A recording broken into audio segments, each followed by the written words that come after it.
نحمده ونصلي على رسوله الكريم أما بعد فأعوذ بالله من الشيطان الرجيم بسم الله الرحمن الرحيم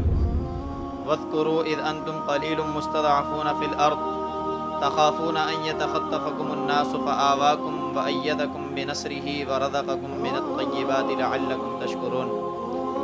وقال تعالى في مقام آخر الذين إن مكناهم في الأرض أقاموا الصلاة وآتوا الزكاة صدق الله العلي العظيم ونحن على ذلك لمن الشاهدين والشاکرین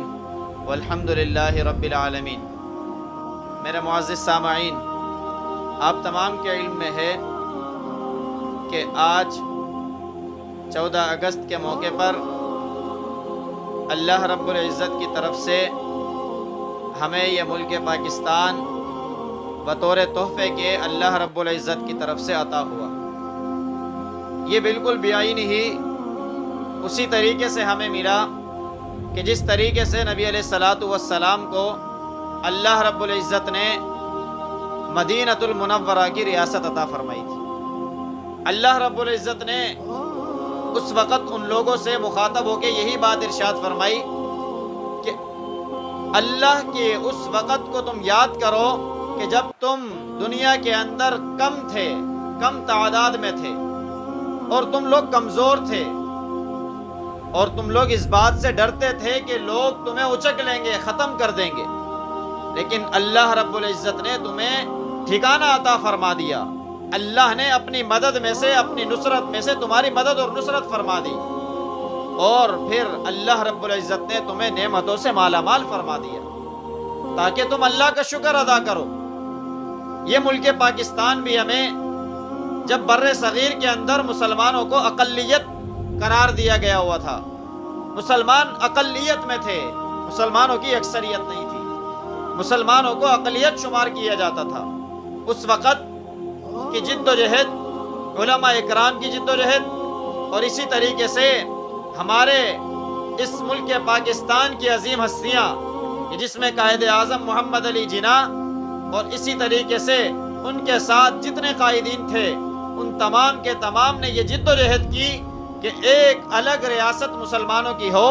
کہ جس کے اندر مسلمان اپنے عبادات کے اندر آزاد ہوں، مسلمان اپنے معاملات کے اندر آزاد ہوں، مسلمانوں کو اقلیت شمار نہ کیا جائے بلکہ مسلمانوں کو اکثریت شمار کیا جائے۔ اس وقت کے علماء اکرام نے تحریکیں چلائیں، اس تحریکوں کے نتیجے میں ان کی بات اور ان کے الفاظ کو روشنی ملی اور ان کے الفاظ کو دنیا میں سراہا گیا اور ان کی مخالفت بھی ہوئی۔ یہی وجہ ہے کہ دیکھیں کہ اس وقت کے تقریباً 70,000 علماء کرام کی قربانی دی گئی، ہر درخت کے اوپر ایک عالم دین کو لٹکایا گیا۔ اسی طریقے سے جو لیڈران تھے، جو قائدین تھے، انہوں نے بھی کوئی آسانی سے ملک کو حاصل نہیں کیا۔ جو واگا کے قریب ٹرینیں آتی تھی، لگتا تھا کہ ٹرین صحیح سالم نکلی ہے، لیکن جب وہ پاکستان کی سرحد پر پہنچتی تھی تو سارے کے سارے لوگوں کو کاٹ دیا جاتا تھا۔ اتنی عظیم عظیم قربانیاں دی گئیں، لیکن آج اس آزادی کو منانے کے لیے جو طرز عمل ہم اپنا رہے ہیں، ہمارا معاشرہ اپنا رہا ہے، یہ کسی بھی طریقے سے پاکستان کی حمایت میں نہیں ہے، یہ کسی بھی طریقے سے ہمارے قائدین اور ہمارے علماء اکرام کی قربانی کو یاد دہانی نہیں کرا رہا، بلکہ یہ طرز عمل ہمیں انگریز نے دیا ہے، جس طرز عمل کو ہم ہر جگہ اپلائی کر رہے ہیں، چاہے ہم 12 ربیع الاول کے دنوں میں نبی علیہ الصلاۃ والسلام کی میلاد منا رہے ہوں، چاہے ہم محرم الحرام میں ہوں، چاہے ہم 23 مارچ منا رہے ہوں، چاہے ہم 14 اگست منا رہے ہوں، ہمارا آج کا نوجوان، ہمارا آج کا بچہ یہی باجے، یہی بائکیں، یہی ون ویلنگ، یہی آواز کسنا، یہی شور شرابہ کرنا، یہی ڈھول دھماکہ کرنا، یہ سب کر رہے ہوتے ہیں، لوگوں کی تکلیفیں دے رہے ہوتے ہیں، لیکن ہم سمجھ رہے ہیں کہ یہ آزادی منانے کا طریقہ ہے۔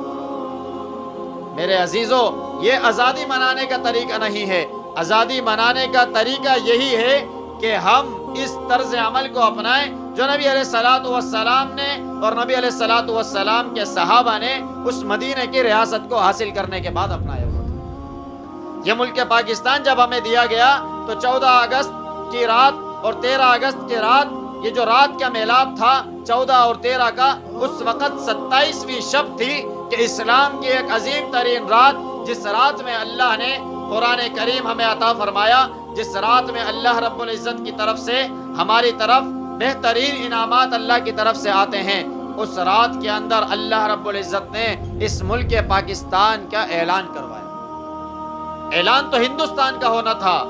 لیکن ان لوگوں کے یہاں پر شگن اچھا نہیں تھا، مہورت اچھا نہیں تھا کہ ان کے ملک کا اعلان کیا جاتا، لہٰذا انہوں نے کہا کہ جی پہلے پاکستان کا اعلان کیا جائے، بعد میں ہماری ریاست کا اعلان کیا جائے۔ تو اللہ رب العزت نے اس بات کو بہانہ بنا کر ہمارے ملک پاکستان کے اعلان کے لیے ایک عظیم ترین رات تجویز کی، ایک عظیم ترین رات کے اندر اس ملک پاکستان کی آزادی کا اعلان کروایا کہ 27ویں شب کو اللہ نے یہ ملک ہمیں عطا فرمایا۔ لیکن اس ملک کو ہم دیکھیں کہ ہمارے مسلمانوں کو تکلیفیں ہمارے ہی مسلمان دے رہے ہوں، کوئی اور غیر مسلم آ کر نہیں دے رہا۔ آج کتنے بیمار ہوں گے،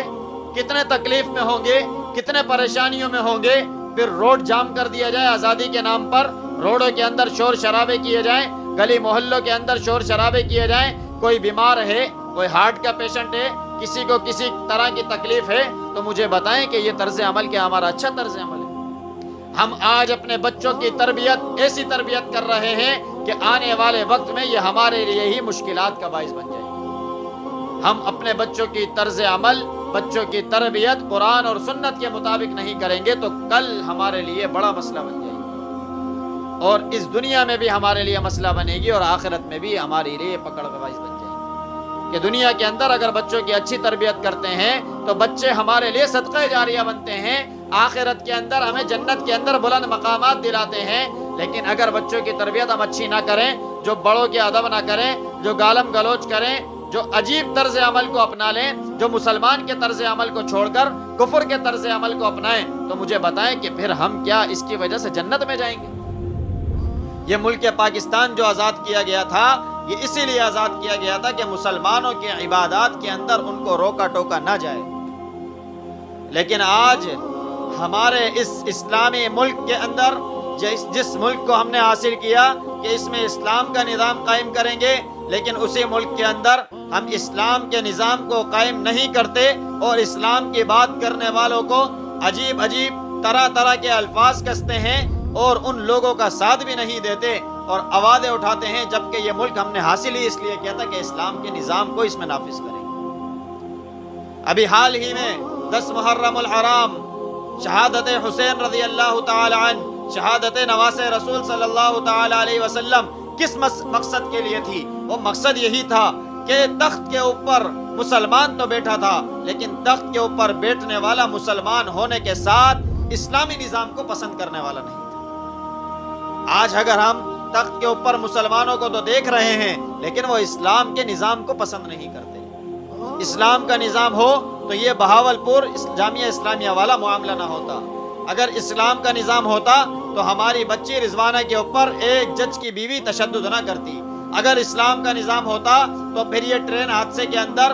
100 اور 90 لوگ شہید نہ ہوتے، پھر یہ باجوڑ والے معاملے کے اندر لوگ شہید نہ ہوتے، بلکہ حکمرانوں کو یہ خوف ہوتا کہ ہمیں اللہ کے یہاں جواب دہ ہونا ہے۔ جبکہ حضرت عمر رضی اللہ تعالی عنہ نے ہماری تربیت یہی کی کہ اسلام کا نظام وہ نظام ہے کہ ایک دریا کے کنارے پر بکری کا بچہ بھی بھوک اور افلاس سے مر جائے تو اس کی پوچھ اور اس کی باز پرس عمر سے ہوگی۔ لیکن آج ہمارے حکمران اپنے آپ کو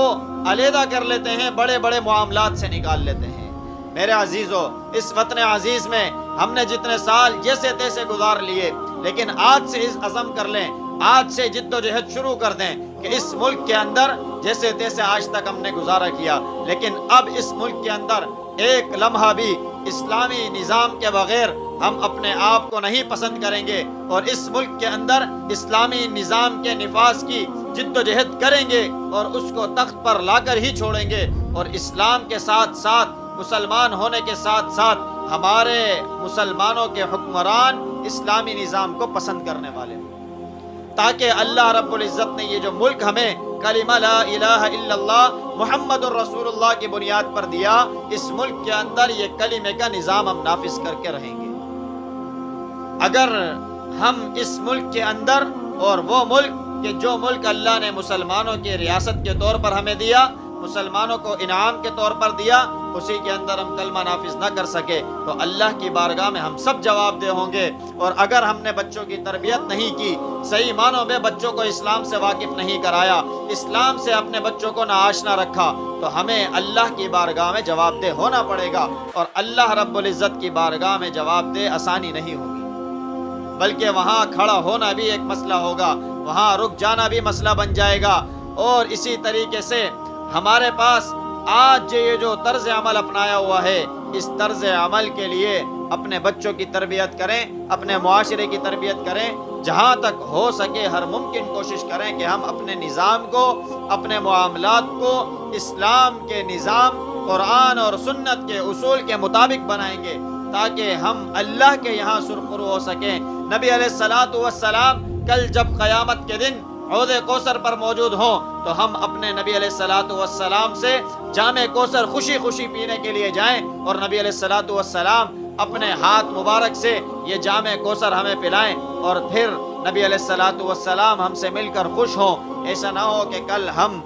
نبی علیہ الصلاۃ والسلام کے سامنے اپنے چہرے نیچے کر لیں اور نبی علیہ الصلاۃ والسلام اور ہمارے بیچ میں فرشتے آ جائیں کہ آپ کے چلے جانے کے بعد انہوں نے آپ کے طرز عمل کو بھلا دیا، یہ آپ کے امتی نہیں ہو سکتے۔ پھر نبی علیہ الصلاۃ والسلام مجھ سے اور آپ سے چہرہ نہ پھیر لیں۔ اس وقت سے ڈریں، اس کا خوف کریں، اور اس 14 اگست کو، اس عظیم مقصد کو جس کے لیے قائدین نے، جس کے لیے علماء اکرام نے قربانیاں دی، اس ملک کو اسی مقصد کے تحت آگے چلایا جائے۔ اسی نظام کے تحت اس ملک کی بقا ہے، اسی نظام کے اندر میرے اور آپ کے لیے آسانیاں ہیں، اسی نظام کے اندر میرے اور آپ کے لیے اطمینان ہے، اسی نظام کے اندر ہماری ماں بہن بیٹی کی عزت کا تحفظ ہے، اسی نظام کے اندر قرآن اور سنت کا تحفظ ہے، اسی نظام کے اندر ناموس رسالت کا تحفظ ہے۔ اگر یہ نظام نہیں لائیں گے تو پھر ہمارے گریبانوں پر ان انگریزوں کے ہاتھ ہوں گے، پھر ہم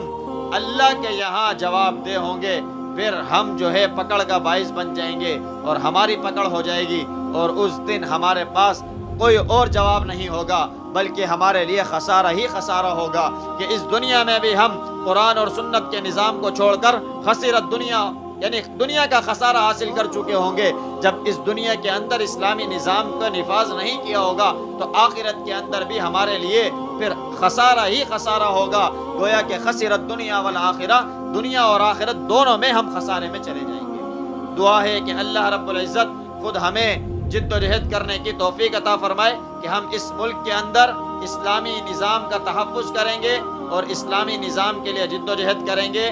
اور اسلامی نظام کو تخت پر بٹھانے کی کوشش کریں گے۔ وآخر دعوانا ان الحمدللہ رب